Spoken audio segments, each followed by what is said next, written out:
नमस्कार, मी डॉक्टर मच्छिंद्र बांगर महाराष्ट्रातील हवामान परिस्थिती संदर्भात ताजा अंदाज देणार आहे.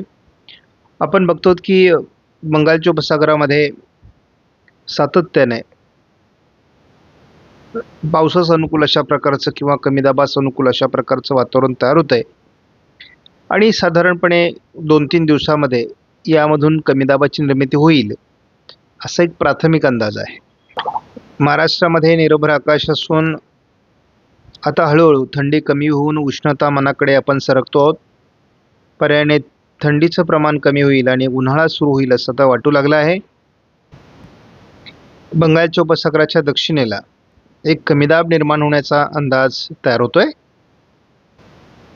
आपण हवामान अंदाज देताना काही मॉडेलचा वापर करत असतो. स्कायमेटच्या अंदाजानुसार दोन्ही समुद्रात दक्षिणेला कमीदाबास अनुकूल वातावरण आहे. मात्र लगेचच हे वातावरण पावसात रूपांतरित होणार नाही किंवा 29ला हवामानात बदल होतील. बंगालच्या उपसागरात एक कमीदाब विकसित होईल. उत्तर भारतात हलका WD, पूर्व भारतात एक हलका WD विकसित होईल. 30 तारखेला दक्षिण भारतातील कमीदाब केरळ, तामिळनाडू, कर्नाटकच्या काही भागात प्रभाव टाकणार आहे. त्याची तीव्रता म्हणजेच या कमीदाबाची तीव्रता अधिक वाढण्याची शक्यता आहे 31 तारखेला. त्याचा परिणाम हा जवळपास महाराष्ट्रापर्यंत 1 तारखेला होईल आणि उत्तर भारतामध्ये एक तीव्र अशा प्रकारचा WD देखील तयार होत असल्यामुळे या दोघांमध्ये ट्रपलाईन विकसित होण्याचा अंदाज आहे. महाराष्ट्रावर 2 तारखेला देखील पावसाळी प्रभाव आहे. त्यामुळे महाराष्ट्रातील अनेक भागामध्ये पावसाळी वातावरण तयार होईल. याचा प्रभाव ट्रपलाईनच्या स्वरूपामध्ये 3 तारखेला असण्याची शक्यता आहे. 4 तारखेला मात्र याचा प्रभाव हलकासा कमी व्हायला सुरुवात होईल. 5 तारखेपासून मात्र स्कायमेटने तरी दक्षिणेतील कमीदाबाचा प्रभाव कमी झाल्यामुळे महाराष्ट्रातील वातावरण निवळेल असा अंदाज दिला आहे. आपण जर आज 26 तारखेचा अंदाज बघितला तर 26 तारखेला दोन्ही समुद्राच्या भागामध्ये हलका कमीदाबास अनुकूल वातावरण आहे. जवळपास 29 तारखेपर्यंत विशेष प्रभाव कुठल्याही सिस्टमचा असणार नाही. परंतु बंगालच्या उपसागरात विकसित होत असलेल्या कमीदाबाचा प्रभाव हा 29 नंतर प्रभावी ठरेल. 30 तारखेला आपण बघतो केरळ, तामिळनाडूमध्ये त्याचा प्रभाव पडणार आहे. 31 तारखेला दक्षिणेतील काही राज्यांवर त्याचा परिणाम होईल. हा पहिला अंदाज अजून कायम आहे आणि उत्तर भारतातही WD, पूर्व भारतातही WD विकसित होईल. 1 तारखेला महाराष्ट्रापर्यंत थोडं वातावरण येऊ शकतं असा अंदाज आहे. 2 तारखेला देखील महाराष्ट्रात पावसाळी वातावरण असेल असा अंदाज आहे. परंतु कालच्या तुलनेत आज त्याचा प्रभाव थोडा कमी दाखवला जातो. 3 तारखेला देखील महाराष्ट्रातल्या बऱ्याच भागात पावसाळी वातावरण राहील. 4 तारखेला मात्र याचा प्रभाव काही अंशाने मध्य प्रदेश, गुजरात, राजस्थानकडे सरकण्याची शक्यता असून उत्तर महाराष्ट्रातही त्याचा प्रभाव राहील. 5 तारखेला मात्र हे संपूर्ण वातावरण उत्तर भारतात अधिक प्रभावी ठरण्याची शक्यता आहे. 6 तारखेपासून मात्र याचा प्रभाव काही अंशाने कमी होतोय. मी नेहमी सांगत आलेलो आहे की हवामान ही बदलणारी गोष्ट आहे. सध्या मुंबईसह कोकण किनारपट्टीमध्ये 1010 हेक्टोपास्कलचा हवेचा दाब आहे.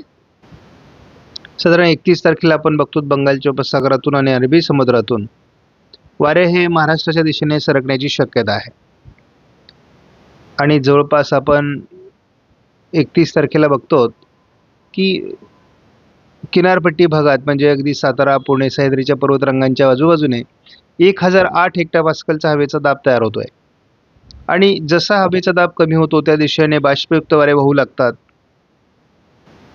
आपण बघतो की 1 तारखेला अमरावती, नागपूरच्या दरम्यान 1009 हेक्टोपास्कलचा हवेचा दाब तयार होणार आहे.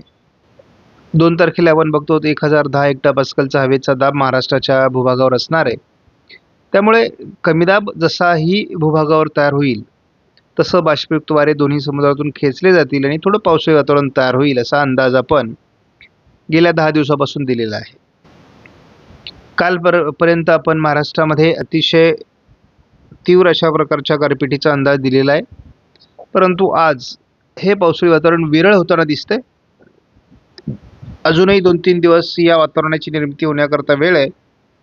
त्यामुळे हवामानात अजूनही सकारात्मक किंवा नकारात्मक असा बदल होऊ शकतो. आपण जर उद्याचं वातावरण बघितलं तर साधारण सरासरी 18° तापमान महाराष्ट्रामध्ये असणं अपेक्षित आहे. काही ठिकाणी ते 17° असेल. परंतु थंडीचा प्रभाव संपल्याचा अनुभव महाराष्ट्रामध्ये येणार आहे. 31 तारखेला आपण जानेवारीचे जर वातावरण बघितलं तर उत्तर महाराष्ट्रामध्ये थोडी थंडी असणार आहे. कारण मालेगाव, जळगाव, अगदी नाशिकपर्यंत थोडं थंडीचं वातावरण दिसतंय. परंतु विदर्भातून जवळपास 20° पर्यंत तापमान आहे. अगदी तेच पश्चिम महाराष्ट्र, मराठवाड्यातही आहे. त्यामुळे साहजिकच थंडीचं प्रमाण कमी होत असल्याचं स्पष्ट दिसतंय.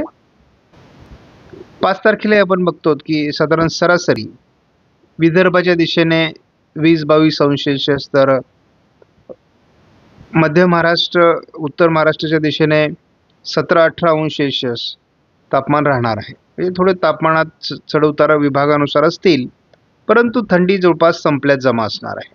साधारणपणे 1 तारखेपासून पुढे वातावरणात थोडा बदल होणं अपेक्षित आहे. परंतु कालच्या तुलनेत आज त्यामध्ये बराच प्रभाव कमी झाल्याचं दाखवलं जातंय.